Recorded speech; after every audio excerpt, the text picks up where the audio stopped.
Nirvana Sutra. Translated into English by Kosho Yamamoto. 1973 from Dharmakshema's Chinese version. Chapter 30, Bodhisattva Highly-Virtuous King. D. Also, next, O good man. How does the Bodhisattva-mahasattva practice the way of great nirvana and accomplish the second virtue? O good man. The Bodhisattva-mahasattva practices the way of great nirvana and now gains what he could not gain in the past, now sees what he could not see in the past, now hears what he could not hear in the past, attains what he could not attain in the past, and knows what he was not able to know in the past. How does one now gain what one was unable to gain in the past?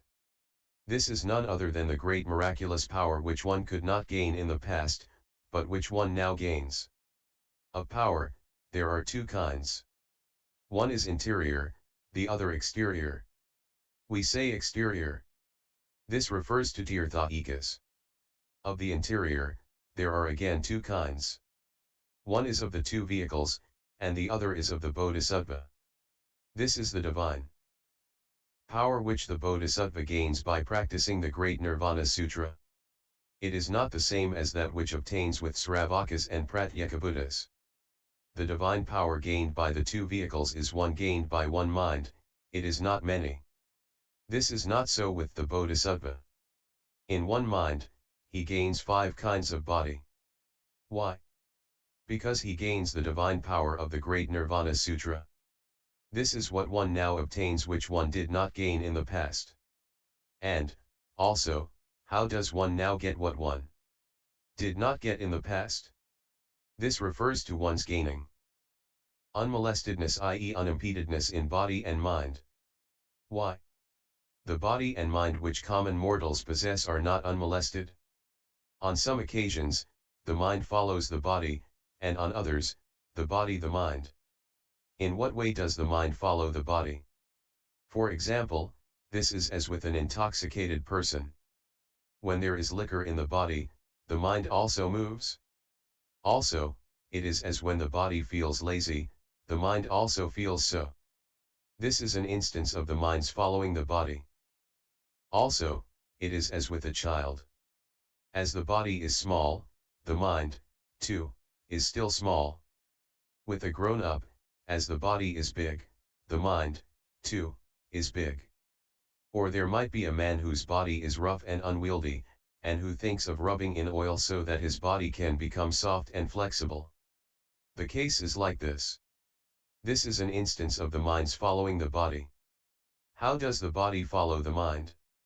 This is when one enacts going and coming, sitting and lying, giving, upholding the precepts, practicing patience and effort.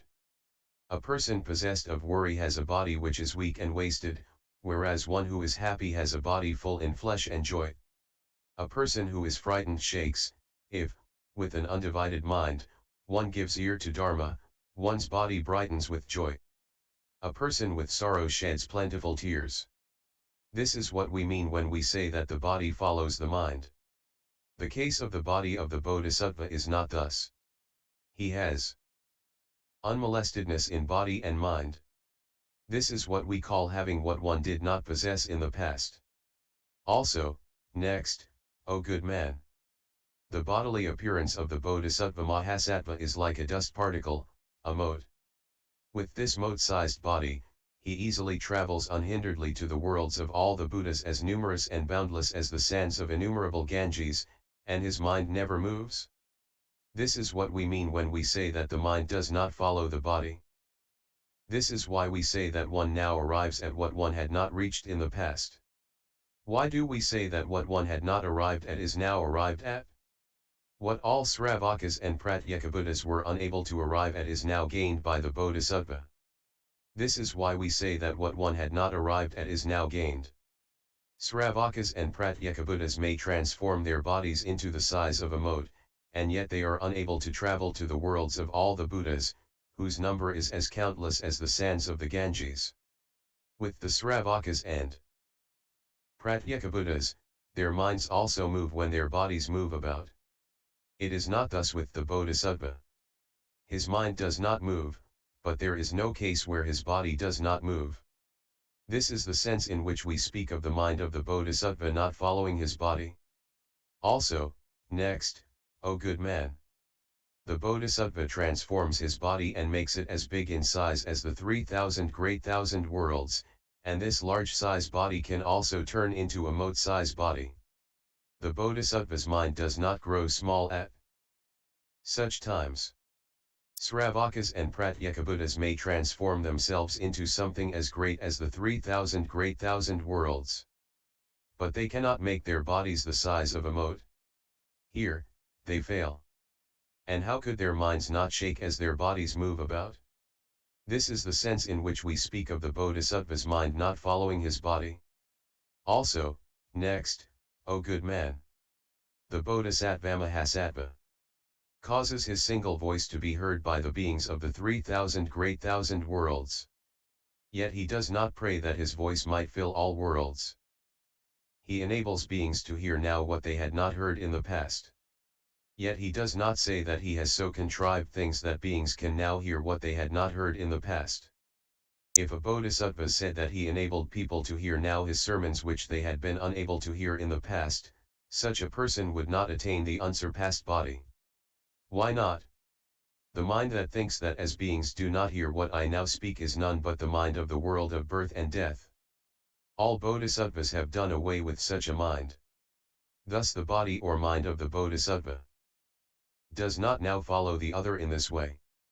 O good man, with the body and mind of all beings, each follows the other. It is otherwise with the bodhisattva. In order to save beings, he may transform his body and mind, but his mind is not small. Why not? The mind of all bodhisattvas is by nature always big.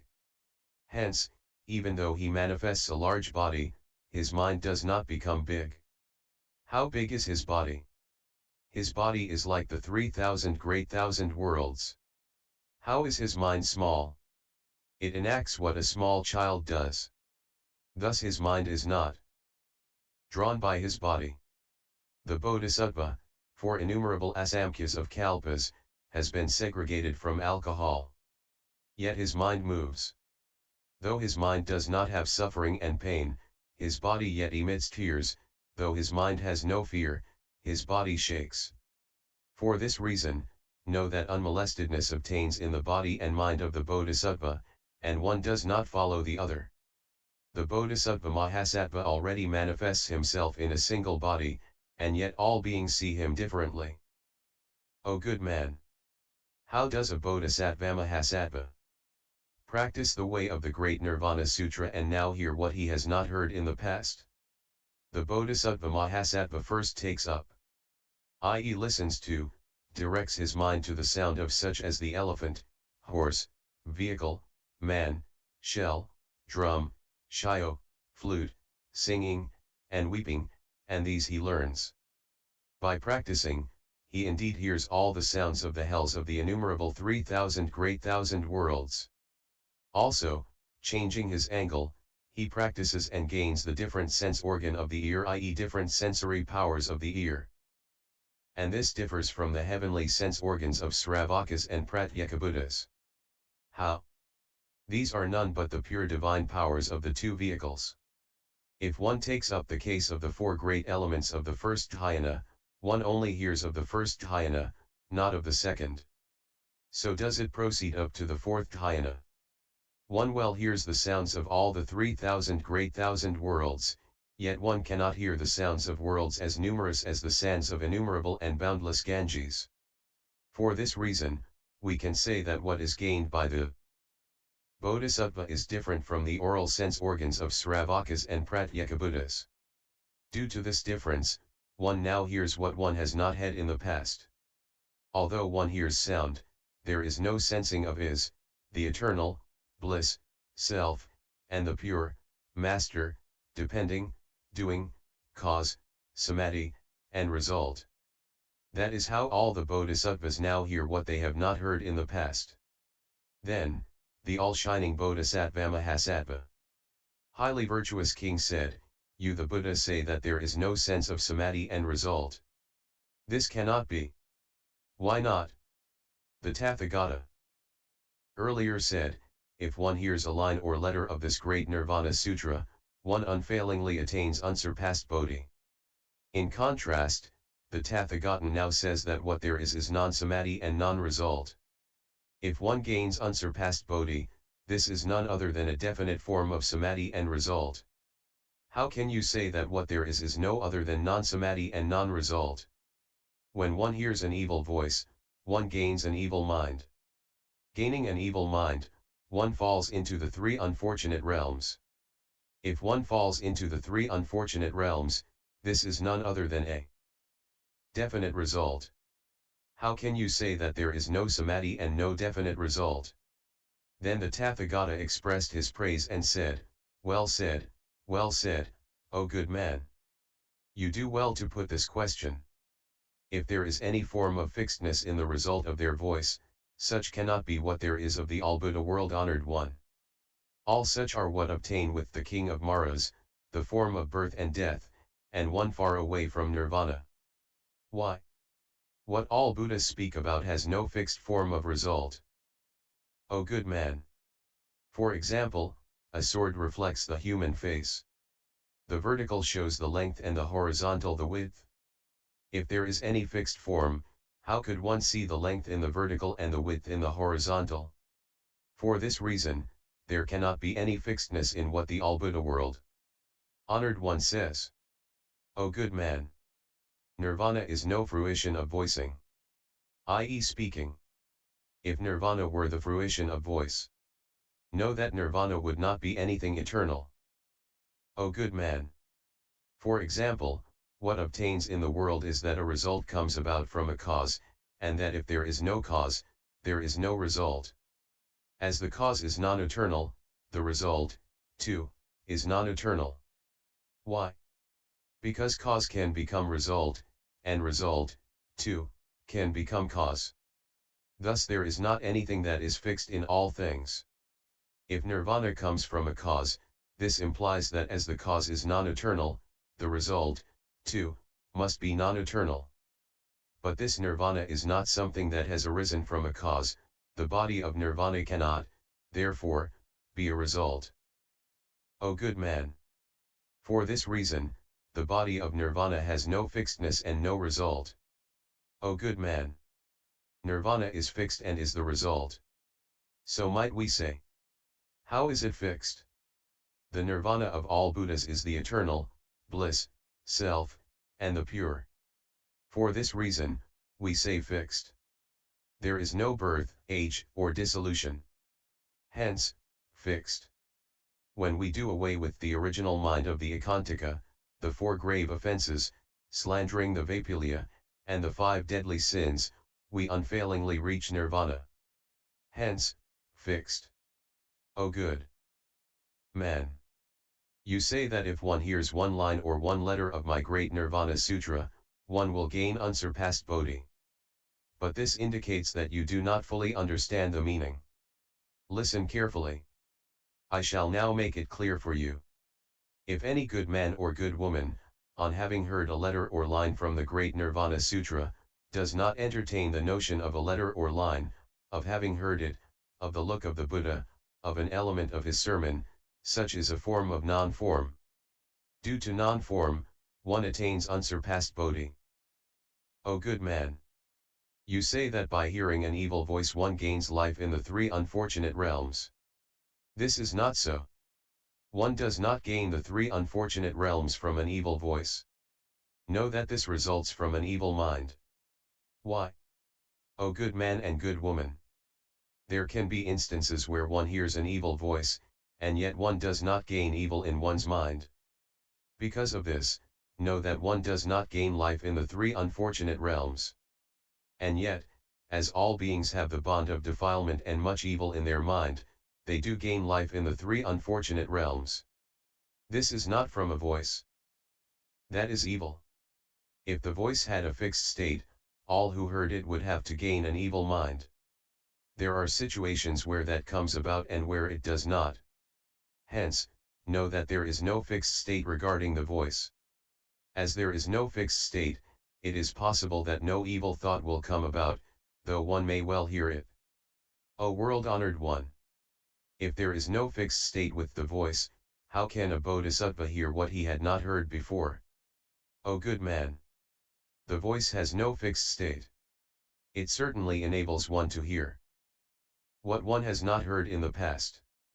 Hence, I say, that one hears what one has not heard in the past. O good man! How can one see what one has not seen in the past? The Bodhisattva-mahasattva practices the all-wonderful Great Nirvana Sutra and first gains brightness. Such light is like that of the sun, moon, constellation, campfire, lamplight, the light of a gem, or the light of a medicinal herb. By practice, he gains difference in sense. It differs from that of Sravakas and Pratyekabuddhas. How is it different? It is the pure heavenly eye of the two vehicles. Based on the sense organs of the four great elements of the world of desire, one cannot see the first dhyana. If one is grounded in the first dhyana, one cannot see what obtains in the stages above. Or one cannot see one's own eyes. One may desire to see much, but the limit is the 3,000 great thousand worlds. The Bodhisattva-mahasattva, not having practiced the heavenly eye, sees, of the all-wonderful body, only the bone. He may well see what obtains in the outer forms of the things of the 3,000 great thousand worlds of the other world spheres as numerous as the sands of the Ganges, and yet he gains no sense of having seen any concrete form, no sense of eternity, no form of is, of matter, name, letter, no thought of cause and effect, no sense of having ever seen. This eye does not say that what there is all wonderful and pure, what it sees is the causal and the non-causal. What is the causal? Color is the result of the bicause, i.e. condition of the eye. If the causal relation of color does not come in, no common mortal can gain a sense of color. Hence, we say that color constitutes causal relations. We say non-causal relation. The Bodhisattva-mahasattva may see color, but he does not gain any sense of color. Hence, it forms no bicause. Thus we say that the pristine heavenly eye of the Bodhisattva differs from what the Sravakas and Pratyekabuddhas possess. Due to this difference in quality, he sees at one time all Buddhas of the 10 directions. This is why we say that he sees now what he has not seen in the past. Due to this difference, he can well see a mode, which the Sravakas and Pratyekabuddhas cannot. Due to this difference, he may well see his own eyes, and yet he gains no sense of having first seen, and no sense of the non-eternal. He sees the impure things which common mortals possess, just as he would see an amulika microballan fruit in the palm of his hand. For this reason, we say that he now sees what he has not seen in the past. If he sees the color of beings, he can tell whether they are Mahayana or Hinayana, on once touching their clothing, he sees the good or bad, and the differences of all the sense organs. For this reason, we say that the person now knows what he did not know in the past. Due to this power of knowledge, he now sees what he did not see in the past. O good man! How does the Bodhisattva know now what he did not know in the past? The Bodhisattva-mahasattva knows the minds of greed, anger, and ignorance of common mortals, and yet he does not see the mind and the mental functions. He does not have any form of beings or things. He practices Paramartha Satya, ultimate reality and the ultimate void. Why? Because all bodhisattvas always thoroughly practice the natures and characteristics of the void. By practicing the void, he can now know what he did not know in the past. What does he know? He knows that there is no self and what one possesses. All beings have the Buddha nature. He knows that by reason of the Buddha nature, even the Ekantika, when he abandons the mind that he possesses, can indeed attain unsurpassed enlightenment. Such is not what Sravakas and Pratyekabuddhas can know. The Bodhisattva knows this well. Hence, one can know what one did not know in the past. Also, next, O good man! How can one know now what one did not know in the past? Having practiced the all-wonderful Sutra of Great Nirvana, the Bodhisattva-mahasattva thinks of all sources of birth, caste, parents, brothers, sisters, wife, children, relatives, friends, and enemies. In the flash of a moment he gains diverse knowledge, which differs from that of Sravakas and Pratyekabuddhas. How does it differ? The wisdom of Sravakas and Pratyekabuddhas thinks of the caste, parents, and enemies of all beings of the past. What it sees is nothing but enemies and friends. It is not so with the Bodhisattva. He may think of caste, parents, and enemies of the past. But he gains no forms of caste, parents, and enemies. What he sees is the law Dharma that obtains and the void. This is why we say that the Bodhisattva now knows what he did not know in the past. Also, next, O good man. How does one know what one did not know in the past? The Bodhisattva-mahasattva practices the all-wonderful Sutra of Great Nirvana and gains what is different from what has been attained by Sravakas and Pratyekabuddhas who can read other people's minds. How does it differ? The Sravaka and Pratyekabuddha can read, in the flash of a moment, the minds of other persons. But they cannot read the minds of those in such realms as hell, animals, pretas, and heaven. But this is not so with the Bodhisattva. In the flash of a moment, he can read the minds of the beings of the 6 realms. This is why we say that the Bodhisattva now knows what he did not know in the past. Also, next, O good man. There is a different kind of knowing. The Bodhisattva-mahasattva, in the flash of a moment, sees all grades of mind of the Sakritagamin that proceeds from the first stage up to the 16th. Thus he now knows what he did not know in the past.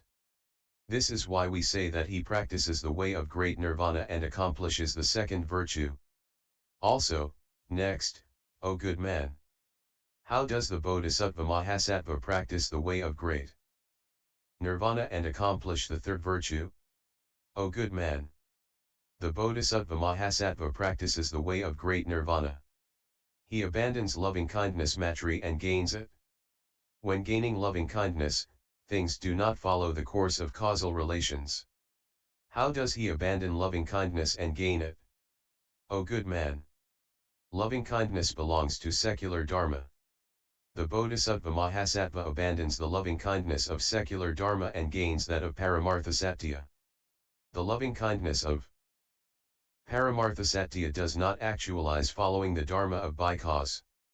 Also, next, how does he abandon loving-kindness and gain it?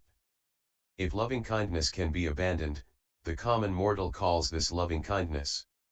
If it is gained, the Bodhisattva calls this the loving-kindness without causal relations. He abandons the loving-kindness of the Ekantaka, of those who are guilty of the 5 grave offenses, those who have slandered the Vapulya, and of those who have committed the 5 deadly sins. He gains the loving-kindness of piti, the loving-kindness of the Tathagata, that of the world. Honored one, that of non-causal relations. Why do we say that he abandons loving-kindness and gains it? He abandons the loving-kindness of those of imperfect genital organs, of those with no genital organs, of those with dual genital organs, of women, butchers, hunters, those who keep fowl and raise pigs, and others such as this. He also abandons the loving-kindness of Sravakas and Pratyekabuddhas and gains the loving-kindness of no causal relations of all bodhisattvas. He does not see his own loving-kindness, that of others, or the upholding of sila, or the breaking of sila. He sees his own compassion karuna, but not the beings. He sees suffering, but not the person who wriggles in suffering. Why not? Because he practices the truth of paramarthasatya. This is why we say that the Bodhisattva practices the way of great nirvana and accomplishes the third virtue. Also, next, O good man. How does a Bodhisattva practice the way of great nirvana and accomplish the fourth virtue? O good man. There are 10 things when the Bodhisattva Mahasattva practices the way of great nirvana and accomplishes the fourth virtue. What are the 10? Firstly, it is deep-rooted and is difficult to uproot. Secondly, there comes about the thought of self-decision. Thirdly, he does not feel any sense of a field of will or non-field of will. Fourthly, he practices the way of the pure Buddha land. Fifth, he cuts off what yet remains to be cut off. Sixth, he cuts off karma relations. Seventh, he practices the way of the pure body. Eighth, he grasps all causal relations. Ninth, he segregates himself from all enmity. 10th, he severs himself from the two phases of existence. Why is it deep-rooted and difficult to uproot? The root referred to refers to non-indolence. What does the root belong to? It is none other than the root of unsurpassed enlightenment. O good man! The root of all Buddhas and all good deeds is grounded in non-indolence. Due to non-indolence, all other good roots increase by degrees. As all good increases, this is the most superb of all good deeds. O good man! Of all footprints, that of the elephant is the best. So is the Dharma of non-indolence. O good man! Of all lights, the light of the sun is the greatest. So is the Dharma of non-indolence. Of all good dharmas, this is the most superior. O good man! Of all kings, the Chakravartin is the greatest. So is non-indolence. Of all good dharmas, it is the foremost. O good man! Of all rivers, the four are the greatest. So is the Dharma of non-indolence. It is the highest of all good dharmas. O good man! Of all water flowers, the utpal is the best. So is the Dharma of non-indolence. It is the best of all good dharmas. O good man! Of all flowers that bloom on land, the Varsika is the best. So is the Dharma of non-indolence. Of all good dharmas, it is the best. O good man! Of all animals, the lion is the best. So is the Dharma of non-indolence. Of all good dharmas, it is the best. O good man! Of all flying birds, the Garuda is the best. So is the Dharma of non-indolence. It is the best of all good dharmas. O good man! Of all great bodies, King Rahulajura is the best. So is the best Dharma that of non-indolence. O good man! Of all beings, the two-footed, the four-footed, the multi-footed, and the non-footed, the Tathagata is the best. So is the Dharma of non-indolence. It is the best of all good dharmas. O good man! Of all beings, the Buddhist monk is the best. So is the Dharma of non-indolence. Of all good dharmas, it is the best. O good man! Of all the teachings of the Buddha, that of the Great Nirvana Sutra is the best. So is the Dharma of non-indolence. It is the highest of all good dharmas. O good man! Thus the root of non-indolence is deep-rooted and difficult to uproot. Why does non-indolence increase? There are the roots of faith, shila, wisdom, cognition, hearing, effort, remembrance, samadhi, and the good teacher of the way, the roots of all of which increase through non-indolence. Due to this increase, it is deep-rooted and hard to uproot.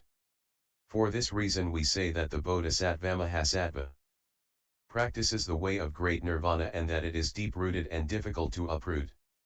In what sense do we say that he gains a mind of decision and thinks, I shall, with this body, unfailingly attain, in the days to come, a state in which I shall awaken to unsurpassed enlightenment? His mind thinks thus. It does not become narrow-minded, change, gain the mind of a Sravaka or Pratyeka Buddha, the mind of Mara, the mind of self-pleasure, or that which is pleased with birth and death. He always seeks to be compassionate to all beings.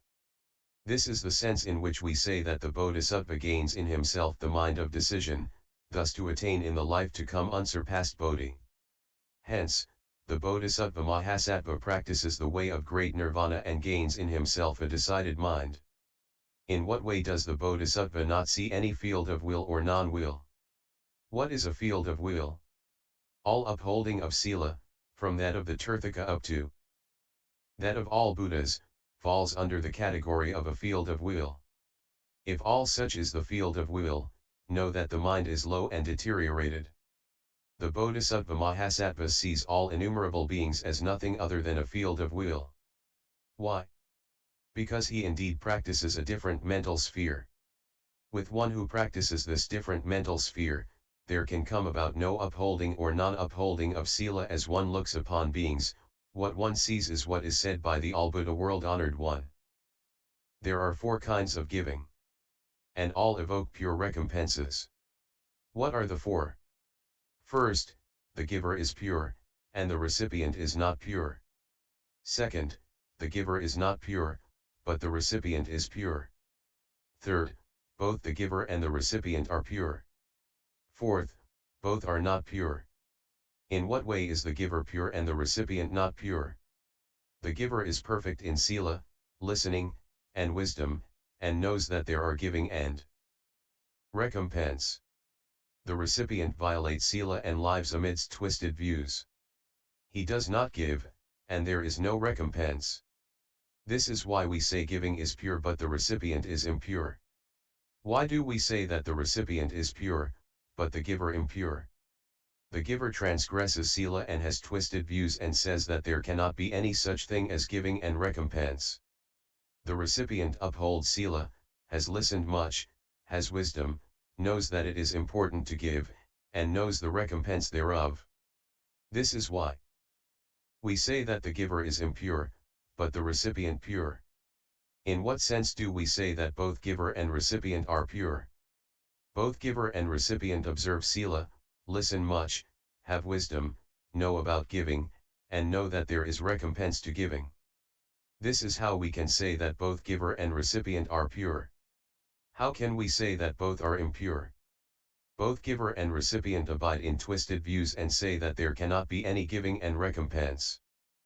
If the situation is thus, how can we say that the recompense is pure? When there is no sense of giving and no sense of recompense, we say pure. O good man! If there is a person who does not see giving and its recompense, know that we do not say that such a person has violated sila or clings exclusively to twisted views. If, heeding the words of a Sravaka, a person does not see giving and its recompense, we call this a violation of sila and abiding in twisted views.